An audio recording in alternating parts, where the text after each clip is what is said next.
Gimana perasaan lo kalau lo bisa ngelihat yang orang lain nggak bisa lihat? Contohnya hantu gitu. Halo semuanya, selamat datang di YouTube channel 3 Film Seminggu, di mana kita akan mengupas 3 film dalam seminggu. Kali ini, 3 Film Seminggu akan mengajak kalian untuk mengupas satu film klasik dari M. Night Shyamalan, yaitu The Sixth Sense. Film yang rilis di tahun 1999 ini mendapat 6 nominasi Oscar tahun 2000, termasuk sang aktor cilik Haley Joel Osment sebagai aktor pendukung. The Sixth Sense mengambil tema tentang psikolog anak yang berusaha membantu seorang anak yang sering berhalusinasi. Anyway, disclaimer on ya, video ini akan berisi full spoiler seperti biasa. Nah, buat yang belum nonton, jangan khawatir. Gue akan mencoba menceritakan dulu filmnya sebelum gue review kok, tentunya dengan lebih singkat ya. Film dimulai dengan Dr. Malcolm Crowe yang diperankan oleh Bruce Willis, seorang psikolog anak sedang merayakan penghargaan atas dedikasinya di bidang psikologi anak bersama istrinya, Anna, yang mengatakan bahwa bagi suaminya, segala sesuatu di dunia ini adalah nomor 2 setelah pekerjaan, termasuk dirinya. Saat mereka naik ke kamar, ternyata ada orang lain yang menerobos rumah mereka lewat jendela. Orang itu bernama Vincent Gray, salah satu mantan pasien Malcolm 10 tahun lalu karena halusinasi. Dia mengatakan bahwa dia tidak ingin takut lagi dan menuduh Crowe telah mengecewakannya. Sesudah berkata demikian, ia menodongkan pistol ke arah Malcolm dan menembaknya, serta menembak dirinya sendiri. 1 tahun berlalu. Kini Malcolm mulai bekerja dengan anak laki-laki lain bernama Cole Sear yang diperankan oleh Haley Joel Osment yang berusia 9 tahun. Memiliki kondisi yang mirip dengan Vincent. Suatu hari, Malcolm mengikuti Cole masuk ke dalam sebuah gereja. Ia mendengar Cole berbicara sendiri dalam bahasa Latin sambil bermain dengan mainannya. De profundus clamo adite domine. Di situ Malcolm notice sesuatu. Ada bekas cakaran kuku di bagian bawah tangan Cole yang belum kering. Malcolm juga melihat Cole menggunakan sebuah kacamata yang tidak ada lensanya. Saat ditanya, dia bilang itu kacamata ayahnya. Lensanya membuat matanya sakit, makanya dicopot. Malamnya, Malcolm mencoba mencari makna bahasa Latin itu. Kurang lebih artinya, dari kedalaman, aku menangis kepadamu, oh Tuhan. Malcolm jadi semakin ingin tahu apa yang terjadi kepada Cole. Esok harinya, Lynn, ibu Cole, memanggil-manggil Cole untuk sarapan. Ia melihat bahwa ada kotoran di dasi Cole. Ia mencopot dasinya dan menggantinya dengan dasi yang baru.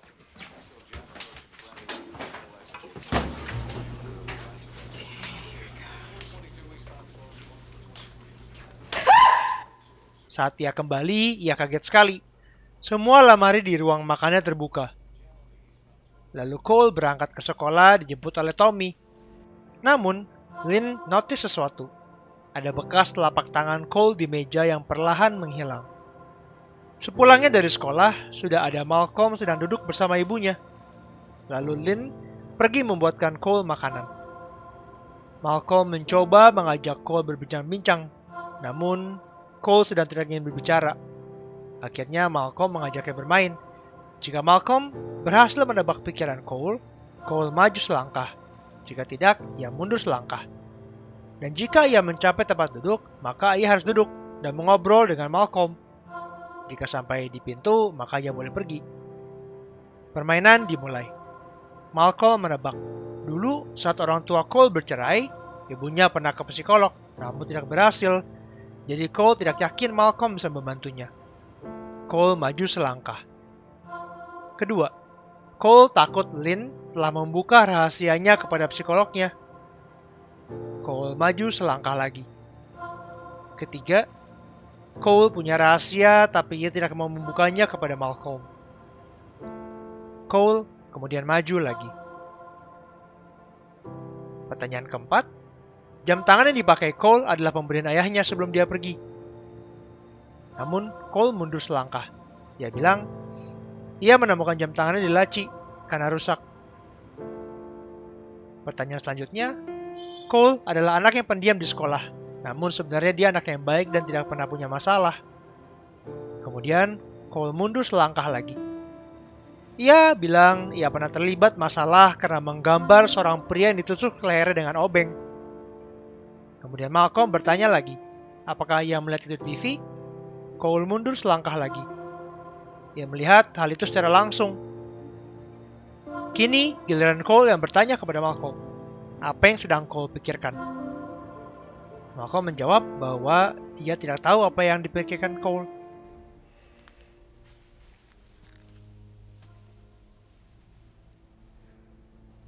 I was thinking, you're nice, but you can't help me. Sesudah itu, Malcolm menemui istrinya di sebuah restoran untuk makan malam. Ia bercerita bahwa sesinya dengan Cole tidak berlangsung dengan baik. Ia juga notice banyak kesamaan antara Cole dengan Vincent. Malcolm yang terlalu sibuk membicarakan tentang pekerjaannya, kemudian dipotong oleh Anna yang berkata happy anniversary, lalu pergi meninggalkannya. Esok harinya, Cole yang sedang berjalan bersama dengan Malcolm ke sekolahnya berkata bahwa ia tidak mau ibunya tahu bahwa dirinya seorang yang aneh. Malcolm membalasnya dengan berkata bahwa dia nggak aneh. Jangan mempercayai apa kata orang. Di saat yang sama, Lynn yang sedang berberes-beres menyadari ada sesuatu di tiap foto Cole, seperti percikan cahaya. Lalu, Lynn juga menemukan tulisan-tulisan Cole yang agresif, yang membuat Lynn menjadi cemas terhadap anaknya. Malcolm kemudian menanyakan Cole apa yang ingin dia dapatkan dari sesi-sesinya dengan Malcolm. Cole kemudian membalasnya dengan berkata, bolehkah ia meminta yang tidak ia inginkan? Cole berkata bahwa ia tidak ingin takut lagi. Hubungan Malcolm dengan istrinya kian memburuk, karena Malcolm sangat mendedikasikan waktunya untuk pekerjaannya. Suatu hari saat sedang bekerja, Malcolm mendengar ada seorang laki-laki yang mengunjungi istrinya di rumahnya. Esok harinya di kelas, sang guru, Stanley, menanyakan kepada para siswanya, termasuk Cole, tentang kegunaan gedung sekolahnya sebelum jadi sekolah. Di saat teman-temannya tidak ada yang bisa menjawab, Cole mengangkat tangannya dan berkata bahwa dulunya sekolah itu sering dipakai untuk menggantung orang. Stanley kemudian menjawabnya, dulunya gedung itu adalah pengadilan. Kemudian semua anak-anak kelasnya menatap Cole dengan heran. Dan Cole berkata ia tidak suka orang-orang menatapnya seperti itu. Ia mulai berteriak-teriak dan menyebut gurunya Stuttering Stanley berkali-kali hingga gurunya memukul meja dan memanggilnya freak. Malcolm datang ke sekolah Cole dan berusaha untuk menghiburnya dengan menunjukkan trik sulap dengan koin. Tapi Cole tidak tertarik. Malamnya, Malcolm pulang dan mendapati video pernikahannya sedang diputar. Ia lalu ke kamarnya dan melihat istrinya sedang mandi. Namun ada yang menarik perhatiannya. Dia melihat obat istrinya yang bertuliskan antidepresan. Ia menyadari ada sesuatu yang terjadi pada istrinya. Setelah itu ia mencoba masuk ke ruangannya, namun terkunci. Keesokan harinya, Cole sedang berada di pesta ulang tahun temannya, menunjukkan trik koin yang ia lihat dilakukan oleh Malcolm kepada temannya.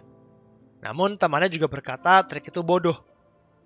Cole yang bosan, kemudian tertarik kepada sebuah balon berwarna merah yang terbang di atas ruangan itu. Ia mendekati dan mulai mendengar suara-suara dari sebuah ruangan di ujung tangga itu, yang memintanya untuk membuka ruangan itu. Cole tahu betul itu bukan suara manusia. Tiba-tiba, temannya, Tommy dan Derek, datang dan mengajaknya bermain sebuah permainan bernama Lock in the Dungeon. Dan Cole akan menjadi orang yang terkunci di dungeon. Lalu tiba-tiba Tommy dan Derek menyekap Cole dan memasukkannya ke ruangan itu secara paksa. Cole berteriak-teriak minta tolong, memukul-mukul pintu dengan ketakutan. Sementara Tommy dan Derek yang kebingungan hanya bisa berdiri terdiam hingga Lynn naik dan mendengar suara anaknya dan menanyakan kunci untuk ruangan itu. Namun tidak ada yang tahu kunci di mana. Semua orang kebingungan dan ketakutan mendengarnya. Kemudian Cole terdiam. Tiba-tiba saja kunci pintu itu terbuka. Lynn segera membukanya dan mendapati Cole sudah pingsan. Setelah itu, Lynn segera membawa Cole ke rumah sakit untuk diperiksa. Dokter berkata, Cole baik-baik saja. Namun ada yang janggal, yaitu beberapa luka dan goresan di sekujur tubuhnya. Lynn marah karena dianggap menyakiti anaknya. Malcolm mengunjungi Cole di rumah sakit itu dan mencoba untuk membacakannya sebuah cerita sebelum tidur. Cole yang tahu bahwa Malcolm tidak pernah melakukan itu, kemudian memberikannya beberapa saran untuk ceritanya dan bertanya kepadanya mengapa ia sedih. Malcolm menjawab ia tidak mau membicarakan hal itu dan memilih menceritakan tentang dirinya dan mantan pasiennya Vincent. Malcolm berkata ia tidak ingin kisah Vincent terulang lagi, makanya ia berdedikasi untuk membantu Cole. Setelah itu, Cole berkata bahwa ia siap untuk membuka rahasianya kepada Malcolm. Ia berkata bahwa ia melihat orang mati setiap hari, seperti orang normal pada umumnya. Mereka tidak bisa melihat sesamanya, mereka hanya bisa melihat yang ingin mereka lihat, dan mereka tidak tahu bahwa mereka sudah mati. Sepulangnya dari rumah sakit, Lynn melihat sweater Cole sobek-sobek, serta punggungnya terluka. Ia kemudian menelpon salah satu orang tua teman anaknya dan memperingati mereka untuk tidak menyentuh Cole lagi.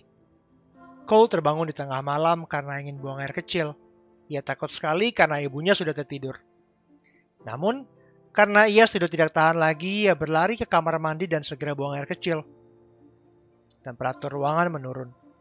Ruangan semakin dingin. Pertanda ada setan yang sedang marah. Tiba-tiba ada sesosok yang lewat di belakang Cole. Cole menoleh. Ia melihat lampu ruang makannya menyala. Kemudian ia memanggil ibunya. Namun, ternyata itu bukan ibunya. Itu adalah seorang wanita yang wajahnya babak belur seperti habis dipukuli, dan tangannya penuh goresan yang masih berdarah. Cole langsung kabur bersembunyi di dalam tenda kamarnya sambil menangis ketakutan. Esok harinya, Malcolm datang ke sekolah Cole lagi untuk menanyakan tentang rahasianya yang ia katakan kemarin di rumah sakit. Namun saat ia menoleh, ternyata Cole sedang terdiam. Malcolm kembali dan menanyakan apa yang terjadi. Ternyata, Cole melihat ada 3 orang yang mati digantung di salah satu sudut sekolah itu. Cole bertanya kepada Malcolm, apakah dirinya pernah merasa bulu kuduknya berdiri. Cole bilang itu pertanda ada mereka, para hantu. Dan ketika temperatur ruangan tiba-tiba menjadi dingin, itu tandanya mereka sedang marah. Malcolm bingung, karena ia tidak melihat apapun di sana. Cole meminta Malcolm untuk mengusir mereka. Malamnya, saat Cole sedang makan malam, Lynn menanyakan mengapa Cole mengambil liontin neneknya. Cole berkata ia tidak mengambilnya. Lynn berkata jika liontin itu sampai rusak, ia akan sangat sedih. Cole bilang kadang-kadang orang mengira bahwa mereka kehilangan suatu barang, padahal barang-barang itu hanya berpindah tempat. Kemudian Lynn menanyakan lagi apakah Cole mengambil liontin itu. Cole menjawab tidak. Lynn marah karena menurutnya Cole telah berbohong. Kemudian Lynn bertanya sekali lagi apakah Cole melakukannya. Yang dijawab Cole adalah tidak. Lynn makin marah, ia mengusir Cole pergi. Ketika Cole berjalan menuju kamarnya, tiba-tiba anjingnya pergi ketakutan dari kamarnya. Lalu ada sesosok anak laki-laki yang masuk ke kamar Cole, lalu mengajak Cole masuk karena ia ingin menunjukkan kepadanya pistol ayahnya. Ketika anak itu membalikkan badan, ada luka tembakan di belakang kepalanya dengan darah yang belum kering. Cole kemudian kembali ke ibunya dan bertanya apakah ia boleh tidur di kamarnya malam itu. Lynn memeluk Cole, dan badan Cole bergetar ketakutan.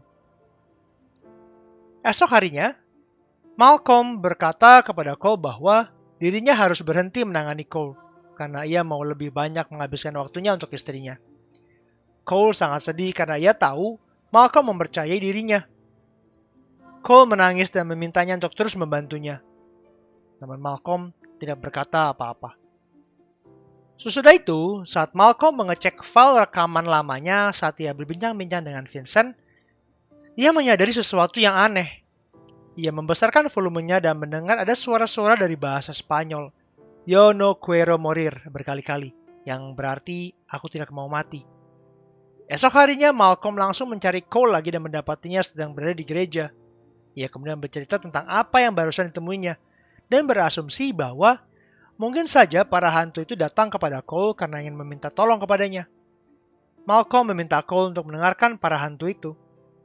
Malamnya, Cole yang sedang tertidur kemudian terbangun karena mendengar ibunya terus mengigau. Ia ke kamar ibunya dan berusaha menenangkannya. Saat ia kembali ke kamarnya, ia merasakan suhu dingin. Ada hantu yang sedang marah di dekatnya.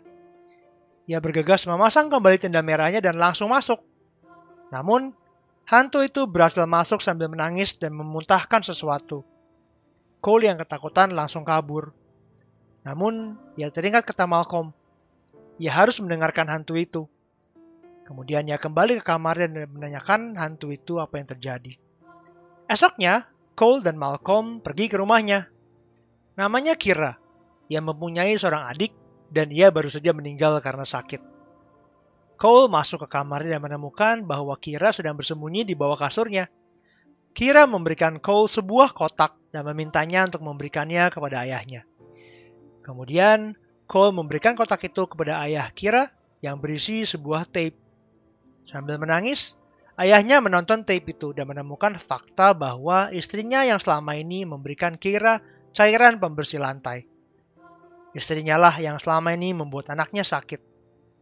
Beberapa hari sesudahnya, Cole yang sedang bersiap-siap pentas seni di ruang ganti sedang mengobrol dengan seorang wanita.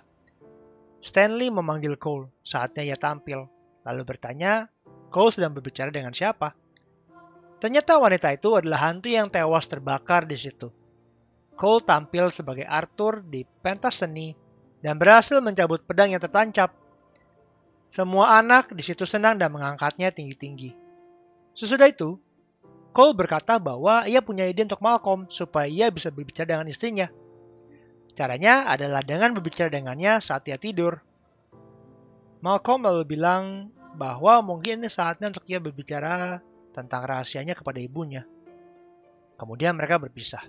Esok harinya saat di perjalanan ada kecelakaan yang terjadi, sehingga Cole dan Lynn terjebak kemacetan yang sangat parah. Lalu Lynn bertanya kepada Cole kenapa dia diam sekali hari itu. Cole berkata bahwa ia sudah siap memberitahukan ibunya sebuah rahasia yang sangat penting. Lynn tidak mengerti apa yang dikatakan Cole. Cole bilang bahwa ada seseorang yang mati di depan. Lynn bingung kenapa ia bisa tahu. Cole bilang, orang itu ada di sampingnya, ia berlumuran darah. Cole juga mengaku bahwa ia bisa melihat hantu. Cole juga bilang bahwa para hantu itulah yang menyakiti dia dulu. Lynn tidak percaya apa yang dikatakan anaknya. Lalu Cole bilang bahwa nenek titip salam kepadanya. Ia meminta maaf telah mengambil liontinnya karena ia sangat suka. Neneknya juga bilang bahwa ia melihat Lynn berdansa waktu itu. Saat gladi resik, Lynn dan ibunya terlibat adu mulut dan sampai saat itu, Lynn selalu mengira bahwa ibunya tidak datang ke pentas seninya. Ternyata, sang nenek hadir namun berdiri di paling belakang supaya Lynn tidak tahu. Lynn kemudian meneteskan air mata. Sang nenek juga berkata bahwa Lynn selalu datang ke makamnya dan bertanya kepadanya sesuatu. Jawabannya adalah setiap hari. Lynn makin tak kuasa menahan tangisnya. Cole bertanya apa yang ibunya tanyakan. Lynn menjawabnya, apakah dirinya membanggakan. Mereka berpelukan. Malamnya, Malcolm pulang ke rumahnya dan mendapati istrinya sedang tertidur sambil menonton video pernikahan mereka lagi. Anna berkata bahwa dirinya rindu kepada Malcolm. Malcolm menjawabnya bahwa ia juga rindu. Kemudian Anna bertanya kenapa ia meninggalkan dirinya. Malcolm bingung dan berkata bahwa ia tidak pernah meninggalkan istrinya. Anna kemudian bergerak dan sebuah cincin jatuh. Itu adalah cincin pernikahan milik Malcolm. Malcolm melihat Anna masih memakai cincinnya. Kemudian ia melihat ternyata ia sudah tidak mengenakan cincinnya. Ia baru sadar bahwa selama ini ternyata ia sudah meninggal. Saat ia ditembak oleh Vincent, disitulah ia mati. Punggungnya berlumuran darah. Kemudian ia mendekat kepada Anna dan berkata bahwa ia sudah ikhlas karena ia sudah menuntaskan tugasnya dengan membantu Cole. Waktu pertama gua nonton film ini kayaknya 3 tahun lalu deh. Dulu pernah jadi salah satu film yang wajib ditonton gitu waktu masih kuliah. Dan endingnya boom, plot twist parah.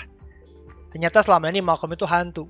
Dan setelah gua nonton kedua kalinya, gue baru sadar kalau selama ini udah banyak banget hint yang diplanting lewat dialog-dialog Cole ke Malcolm. Tapi menurut gua, film ini lebih luas dari sekedar film tentang plot twist. Bahas yuk. Film The Sixth Sense menjelaskan pentingnya komunikasi yang digambarkan lewat pembicaraan orang yang masih hidup dengan yang sudah mati, yaitu Malcolm dengan Cole, Cole dengan orang-orang di sekitarnya, termasuk Cole dengan para hantu yang terus muncul mengganggunya. Seberapa sering sih kita ngomongin hal-hal simpel seperti yang dilakukan oleh Malcolm dan Cole dengan keluarga kita? Film ini menggambarkan pentingnya hal itu, bukan hal-hal besar saja. Tidak hanya itu, kunci dari komunikasi adalah saling menghormati satu sama lain ya, saling mendengarkan seperti Malcolm dan Cole. bukannya kita bicara untuk menghakimi orang lain.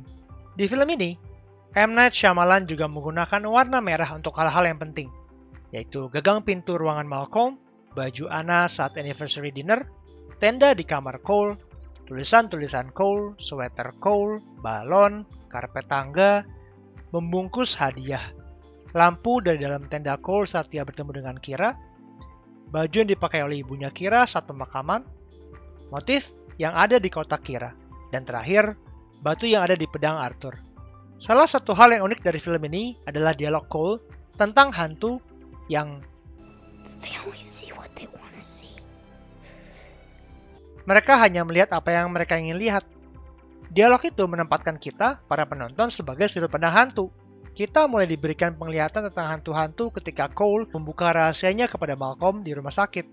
Selain plot twist, ending film ini juga menjelaskan bahwa Malcolm adalah salah satu hantu yang masih punya unfinished business di dunia, yaitu memperbaiki kesalahannya kepada Vincent dengan membantu Cole, dan dia ingin memberitahukan kepada istrinya bahwa dirinya selalu menjadikan istrinya prioritas. Barulah ketika misi-misi ini berhasil dicapai, Malcolm bisa pergi dengan tenang. All in all, menurut gua, film ini jauh dari hingar-bingar film horor pada umumnya. Oke, memang ada beberapa scene yang lumayan bikin deg-degan waktu hantunya dikasih lihat. Namun makna dari film ini lebih dalam daripada itu. Yaitu, jangan melihat kelebihan atau talentamu sebagai kutukan, tapi jadikan itu berkat buat yang lain. Seperti yang dilakukan oleh Cole berkat bantuan dari Malcolm. Sekarang kita masuk ke sesi scoring. Menurut 3 film seminggu, film The Sixth Sense pantas mendapatkan skor 8,7.